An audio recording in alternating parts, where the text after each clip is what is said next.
की एक हदीस है कि औरत जब अपने घर के अंदर मौजूद होती है तो सबसे ज़्यादा सेफुल होती है, और जब बाहर निकलती है तो शैतान उस पर झांकता है। इसका मतलब तो ये है कि शैतान क्या मर्द है?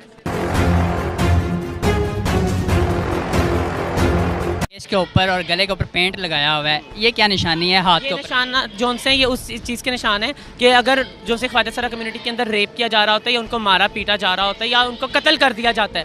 ये मैंने पेपर या जो अभी मैंने ये दुपट्टा भी पहना हुआ है, तो ये भी उन लोगों के नाम लिख के जिन लोगों का कत्ल गारिद कर दिया गया, लेकिन उन लोगों को इंसाफ नहीं मिला और उनके कातिल जो से अभी भी अब ऐसे नहीं फिर रहे हैं। वालेकुम सलाम। मुझे बताइएगा, आज औरत मार्च है, 8 मार्च को बाहर निकलती हैं ख़वातीन अपने हकूक़ के लिए, क्या कहना चाहती हैं?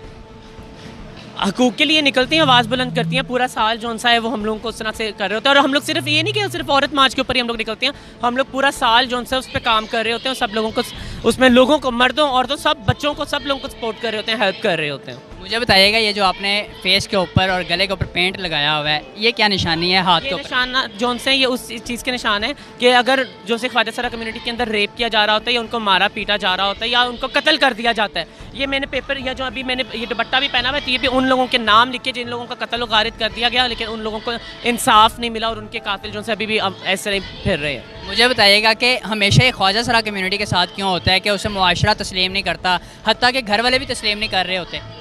तो ये तो जो सा है मुझे लगता है सोसाइटी इशूज़ और बैरियर जो हैं उसकी वजह से ज़्यादा मसले मसाइल आते हैं। अगर घर में एक्सेप्टेंस हो जाए तो उसकी वजह से जो सा है वो काफ़ी चीज़ें बेहतर हो सकती हैं। अच्छा, मुझे एक बात बताइएगा कि मैंने पिछले साल एक स्लोगन्स देखा कि अपना खाना खुद गर्म कर लो, बिस्तर मैं गर्म कर दूंगी, इसको किस नज़रिए से देख रही हैं आप? अच्छा देखें, ये जो सी चीज़ें हैं ना, ये मर्द को उसकी चीज़ बताई जा रही होती है, क्योंकि मर्द जो सा है वो ज़्यादातर उसको उस तरह से ही, औरत को सिर्फ उसी चीज़ के ऊपर ज़्यादा चीज़ कर रहा होता, मतलब कर रहा होता है।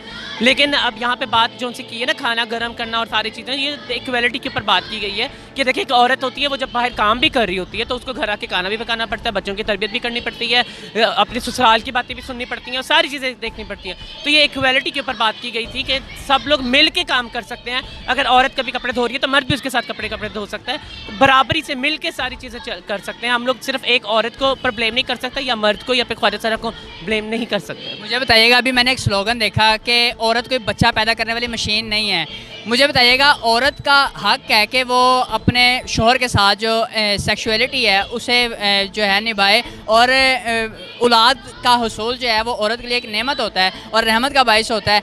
इसके बारे में क्या कहेंगी? देखें, बात यहाँ पे एक रहमत होना वो बिल्कुल सही है, लेकिन अगर एक औरत नहीं चाहती, उसको पता है उसकी कैपेसिटी कितनी है, वो बच्चा पैदाइश कर सकती है नहीं कर सकती, तो मर्द जौन सा है वो उसको उस तरह से फोर्स नहीं कर सकता कि बच्चे जौन से पैदा करी जाओ। तो वाकई जौन सी औरत है वो बच्चे पैदा करने वाली मशीन नहीं है। और आप यहाँ पे देखें, हमारे पास अगर हम पाकिस्तानी सोसाइटी की अगर बात करें या फिर हमारे गवर्नमेंट की चीज़ें देख लें, तो हम लोगों की गवर्नमेंट इतनी स्ट्रॉन्ग है। आजकल तो रोटी के जौन से इतने मसले पड़े होते हैं, तो किस तरह से बच्चों की पैदाइश करते जाओ, आप उनको उनके हकूक़ नहीं दे सकते बच्चों को, तो फिर आपको क्या ज़रूरत पड़ी है कि आप बच्चों की पैदाइश आप करते जाएं। मुझे बताइएगा कि औरत मार्च, औरतें बाहर निकलती हैं, अपने हकूक़ का मुतालबा करती हैं और नंगे सर भी होती हैं। कुरान तो कहता है वह करना फ़ी ब्यूतिकुन्ना वला तबर्रजना, अपने घरों में ठहरी रहो, बेपर्दा ना रहो। इसके बारे में क्या कहेंगी?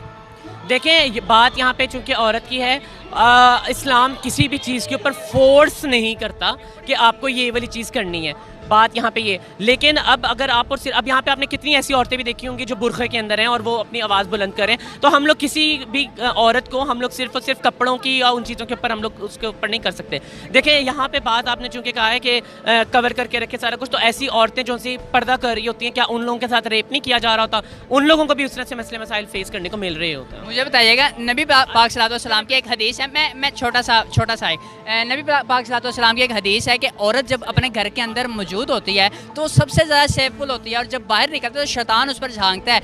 इसका मतलब तो ये है कि शैतान क्या मर्द है? झांकता तो मर्द है, मुआशरा झांकता है, तो क्या वो शैतान मर्द है? आप देखें, हदीस है वो एक बहुत पाक और अल्लाह मतलब हज़रत मोहम्मद सल्लल्लाहु अलैहि वसल्लम का कौल है, उनकी बात है, उनके हम सुन्नत नबी है, हम लोग उनकी बहुत रिस्पेक्ट करते हैं, बहुत ज़्यादा रिस्पेक्ट करते हैं। मैं जितना कह सकूँ वो कम है, लेकिन जितनी चीज़ होती है आप उसको उस तरह से लेके चलें, ना कि आप अपनी जो सी सोच को चीज़ों में ढाल के आप दूसरों की चीज़ों के ऊपर इम्प्लीमेंट करें। हजूर सल्लल्लाहु अलैहि वसल्लम ने और बहुत हकूक़ दिए हैं औरतों को, क्या वो मर्द क्या या वो माशरा हम लोगों को हकूक़ देता है? नहीं देता। हज़रत मोहम्मद सल्लल्लाहु अलैहि वसल्लम की तरफ से ही थी। जब उनके पास एक औरत आई, उसने कहा मुझे अपना मर्द पसंद नहीं है तो मैं क्या करूं?